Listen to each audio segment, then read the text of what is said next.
Hey everybody, welcome back to the channel. My name is Andrew, also known as GingerHacker, and I'm so excited to continue our amazing running series of breaking into cyber for 2026. And as I promised you, we keep bringing multitudes of amazing talent onto this series to share their stories of how they broke into cyber. And with us today, one of my good friends, colleagues, amazing warrant officers who's taught me many much on the ropes of how to and what to do in cyber, the one, the only Jason Scribner. And Jason, you are a security manager in the fintech sector and been in cyber now for a hot minute, but I'm going to pass it to you for a quick introduction. Thanks, GingerHacker. This is Jason Scribner here. I go by Scribs. I've been in cyber for roughly almost 12 years now. Been into the IT industry for roughly 20 years.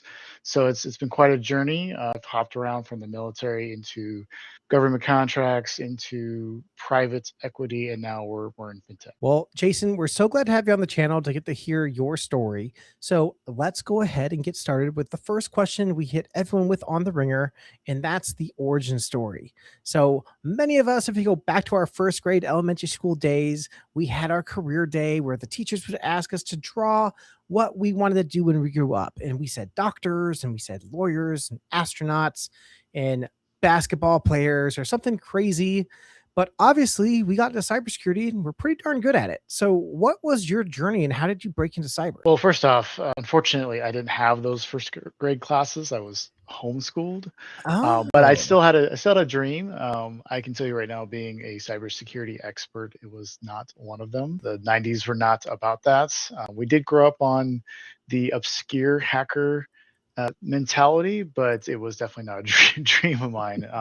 But breaking into cyber was an interesting story for myself.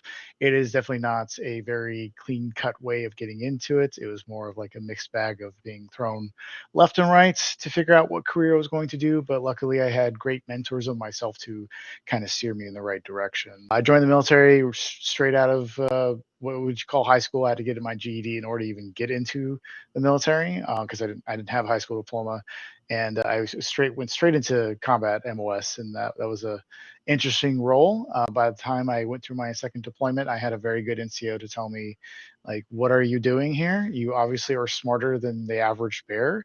Do not waste your career being in combat arms. Go do something else. So he convinced me to go to IT for the military, which introduced me a lot into just the basics of IT. And I was pretty good at problem solving. And then eventually that kind of went into IT security because we had several issues with people getting into things that are not supposed to be getting into, very, very light, mischievous behavior. And then I dipped my feet into the cybersecurity role, starting with getting a degree in ASU and understanding that there's a lot more to cybersecurity than people realized, and it's a very deep iceberg that you can get into for sure. But I focus on the blue team side of things because I was really good at problem solving and understanding how the attacker is hitting you and gathering the right information and being able to patch those vulnerabilities that come your way. And I've been in cybersecurity ever since. I've jumped around a lot of companies trying to get my feel into what I'm really good at, and now I'm a security manager for a SOC. So I feel like that's a pretty good home that I'm in right now. So no, fantastic, Jason. And I think trying to find it, that's the hardest part when folks are trying to find their right path on getting into the right field in cybersecurity. And we have so many different roles and kind of niches you can get into, which I think maybe you've had this question asked many a times of like, hey, how do I break into cyber? And I think one way that you kind of mentioned it is like one being curious and like really just asking the right questions and seeing what really you enjoy. But that kind of really bleeds into another question is when it comes into I call this the chicken before the egg question of certification, experience, and education. Each one holds its own value, but out of those three, where do you rank the three and why? that is an interesting question because I think it depends on what is available to you at the time. For me, I didn't have a lot of options, but what kind of actually thrust me into it was, I'm not trying to say I'm sponsored or anything, but CompTIA. So when I first started getting to cybersecurity, the first thing that was asked to me was what certifications you have. So even back then, I think that was back in 2010 when I started really dipping into cybersecurity. The first question that was asked to me is like, what certs do you have? And the leading role back then that was kind of the hottest trend, even back then, was CompTIA. They were the ones who had kind of like the certifications that most industries respected at the time. I mean, obviously, SANS was kind of a thing back then, but the difference in cost is still staggering, even back then. So the easiest one was to meet the requirements was those CompTIA certifications. And what really got me interested in that is when I took like the A plus and the Network plus and the Security plus, which is the trifecta back then that you get. It really got me curious about what else out there is there for me to learn and to teach myself, because I utilize those certifications not just to say like, hey, I was able to do a brain dump. I was able to just take those tests. And definitely back then, it was definitely one of those things is you can just brain dump and just probably pass the test. But I actually wanted to understand what those questions were all about, especially like the CIA triad. What did it mean Mhm. to understand the CIA triad? What did it mean to understand, the difference between a secured port and an unsecured port? So it really, like you stated, is the curiosity that kept me going. So I would say back then it would be certifications, but I think nowadays, especially in the mid 2020s, the experience really trumps a lot, because especially as a hiring manager, it becomes kind of a pain to look at somebody's resume and see 20 certs or 25 certs or even CISP, and they're applying for a level one cybersecurity job. And it's like, well, a CISP is not a level one cert. That's considered a very high tier cert. Like, you shouldn't have to get that until you're ready to be in a management role or a higher Yeah. role. And then when you ask those basic questions, you find out that they probably just brain dumped it because they're trying to meet the bare minimum requirements. And that is an understanding of like the job market's not great, but the experience trumps a lot of it. And I would definitely hire somebody who has a lot of home lab experience with testing these modules or using TryHackMe or Hack the Box, something similar, over somebody who has 20 SAN certs. Yeah, and I think when it comes into that experience of the certifications and everything too, it's just like you said, like having 20 certifications behind your name like an alphabet is great. It looks great on paper, but when you hit the ground running on those what's DNS? What is an IP address? Like how does a three-way handshake happen? And you start to have those struggles and those conversations on interviews, and some people have interview anxiety, and some people just sometimes it's hard to recall a lot of the information that you learned, but sometimes it's like the fundamentals are really key and important. And that's one thing I think that, as you mentioned before, like the hands-on experience that I think a lot of certifications are starting to really turn toward when it comes to the PBEs, or like try hack me's sec 0, sec 101, SOC analyst level 1. That's predominantly it's a three-part tier question of multiple choice, and then actual hands-on lab and viewed also with actually having to write reports, which it's graded by AI. So plus and minus with the AI trend that's also coming here in the next, I'd say 2-3 years, and what is already here. Yeah. Having the hands-on experience and like being able to say, hey, I built up my home lab. Here's my network firewall I've built up, or here's all the VMs I have spun up with these specific tools I do on CTFs, and I've been leveraging and learning in X and Y and Z, and a GitHub repository or a Medium where you're doing your write-ups. You can provide those to that hiring manager, and kind of as long as they also see that work's being completed, puts a little more, I'd say, behind the person's, I'd say, just paper, right? Because they're actually doing what they're actually talking about. Yeah. So leads into a next, I guess, perfect question is one, getting to be a manager and getting to also see resumes come across your desk, getting to hire for candidates. The big question I'm sure a lot of folks have that are trying to break in or maybe hit those entry mid-level roles does really stand out on that resume. What makes a good candidate, or really what really maybe pops when it comes into maybe your top thing that you see when a resume comes across your desk? It's interesting that you do bring that up, because a lot of people assume that we are looking for high value certifications or high value experience in specific tools. And unfortunately, that is unfortunately the case with HR. When jobs are kind of displayed from a company such as myself, we are not the ones authoring it, if that makes any sense, unfortunately. And that would be kind of a tall order, because it has to kind of go through a couple series of events to approve what the company's actually looking for to fill roles on its specific requirements. They have a job template layout about what they think certain job roles are supposed to be in.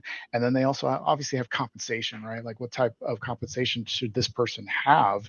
And it becomes kind of an issue where when you look at whether or not somebody needs to focus more on like, oh, I need all the experience in like Splunk or Security Onion or Kibana, it's like we would love to have that, but once you come into the environments, you're still going to have some on-the-job training. Like it's just you're not going to hit the ground running that fast. Nobody ever does, Yeah. not even myself. But so a lot of people kind of focus on that. But surprisingly, what we actually look for a lot in our tier ones is a curiosity mind, like a mindset full of curiosity, skill sets in culture. So basically, being able to adapt and interconnect with the group, right? Because as much as like, yes, this is a corporate job, and corporate jobs are there's a lot of talk about corporate jobs being your family and stuff. We all know corporations, like they're all about maintaining the status quo, and if they could, they'd probably get away with just firing a lot of us, right? But at the same time, when you get hired into like my team, for example, like you're more than just a corporate number, so to speak. Like we're kind of a team together, and we try to look out for each other while we're with the company. So when we look at tier ones, we're actually looking at their cultural impact with not only with how they hold themselves up, but also how they're going to hold up with the other teams. So a lot of times we fail a lot of tier one interviews because the interview processes, like part of what I'm asking the questions is how you respond to me and how you kind of like have that cultural impact. Like what do you bring from yourself, and how are you going to adapt with the team? Yeah, I think it's like putting together a salad, right? Like you need to have the right ingredients. If Yes. I asked Jason to bring an ingredient to a salad because we're going to make a huge fruit salad or maybe just like a normal salad and he brings peanut butter. Why do I want peanut butter in my salad? I Yeah. don't. But maybe Yeah. Jason loves peanut butter in his salad. It's just a silly analogy. Regardless, it's having that right kind of jive where, okay, look, we really need a circle, but then someone brings a triangle or maybe someone brings a hexagon. The hexagon might work, might be a little bumpy, but the triangle is really not going to be the best fit. So yeah, I think when it comes into, and it's funny you actually mentioned that too, because like at CactusCon this last year or the previous year as well, when I got to do some time in Career Village and do some mock interviews, some of the students coming out of the schoolhouse at ASU, like their resumes are rocking. They have white papers written and found CVEs and copious amounts of coding experience and lab experience. But then you hit them with the culture question or like, hey, like, explain a time you've had a struggle working with somebody and how did you rectify it? And it's like, oh, well, I just wouldn't talk to him and get the work done. Or it's like another great question I had where a student answered was, I'm like, hey, explain a time where you've gotten onto a project and you kind of got stuck or you felt you were stuck. And their answer was, no, I don't usually get stuck. I just figure it out. And that was the response. Yeah. That's an answer. It's not a wrong answer, but probably not the mindset kind of like they're wanting to hear that thought process of a manager like, hey, walk me through how you troubleshoot. Like, what's your thought process? Are you going to go right to a tier 2? Are you going to talk to your team first? Are you going to do some research?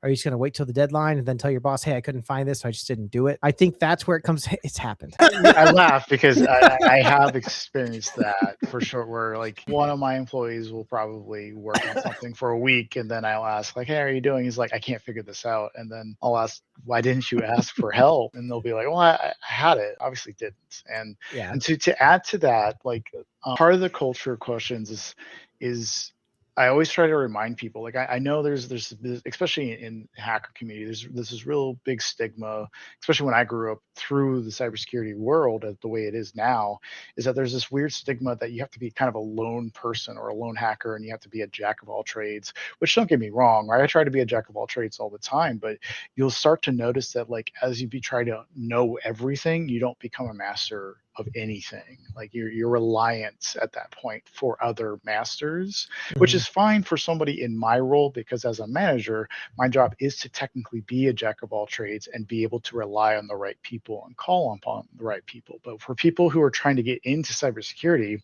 it's okay to not know everything.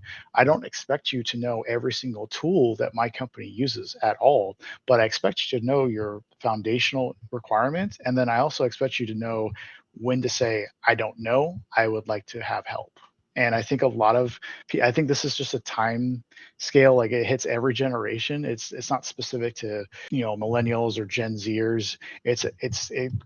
Goes across all time, where people, they get kind of caught up in this concept where like it's wrong to not know, and that's not the case. Like not everybody's going to know everything, and it's okay to ask questions. Yeah, I think when it comes into preparation too, it's just like knowing your environment and like doing your research for the role. Like I tell people, when you're looking for that next role, like you need to be the best candidate. So like do your homework, do your research, prep the best you can. Don't over prep, but like do your best that you can, like be as best as you can and ready for that interview. You never know when you get to an interview. You could get there and sit down and like think it's going to be the most technical interview of your life. And I just had a good colleague of mine that was interviewing for a power company here, and he over prepared probably drastically. And he gets to the interview and was like asked some pretty basic low hanging fruit questions like, hey, what's an APT? What is like port 22? Some pretty basic questions that for many folks at their fundamental levels and skills, they can probably easily answer. And like he was expecting more of like, hey, look, like you're in a brand new DLP environment. What's the first rule you'd want to configure or create while creating a new DLP process for an organization? And those are the questions he was preparing for, which kudos to him because he came into the interview over prepared. Yeah. But what would be your advice, I guess, for folks that do land that first interview, and maybe the best way to be the most successful, or kind of like the best advice you can give somebody? I would definitely say practice your interview questions to yourself and record yourself in how you answer those questions. It doesn't have to be YouTube influencer specific. Like you don't have to have the perfect way to describe an answer. You can flubber, you can say more. That's fine. I'm expecting you to use your brain and kind of come up with your own answers. But I would say definitely practice having to speak to somebody else, especially with young people coming into the cybersecurity world nowadays from the newer generations. There's a severe lack of social engagement, and that's typically due to just how certain generations are raised nowadays, especially with technology. Everybody's online. Oh man, what's the COVID babies? It's like there's no interaction. Yeah. Yeah, no interaction whatsoever. Like that's okay. Like you're not expected to be perfect at it, right? Like you're never gonna scale to the different generations that had to do it over their entire lifetimes.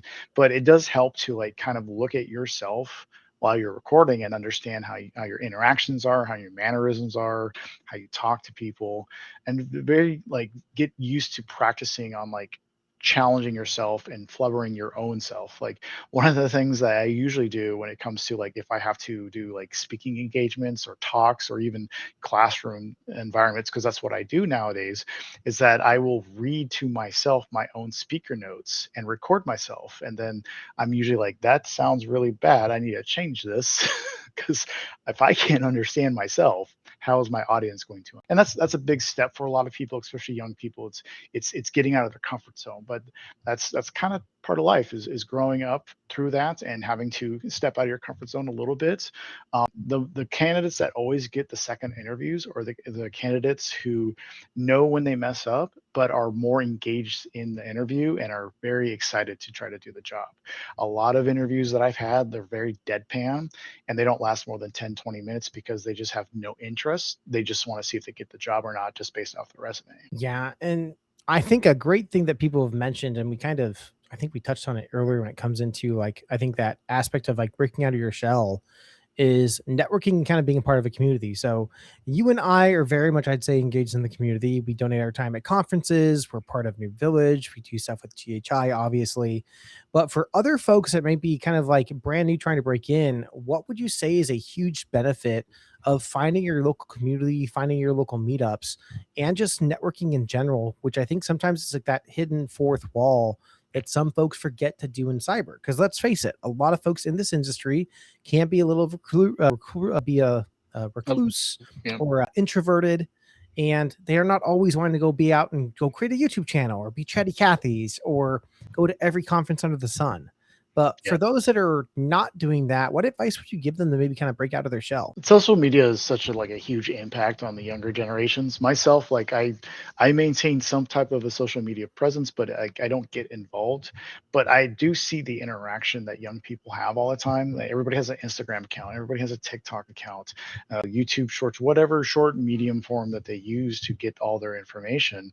My recommendation is that they need to, instead of just scrolling down past all the different videos, like any engagement that they see, like, oh man, somebody's hacking into this, or somebody is displaying a vulnerability that there's a lot of good interest. For example, like GHI, like GingerHacker initiative. Like, I'm pretty sure a lot of your videos get hit through a bunch of people who are super interested in cybersecurity.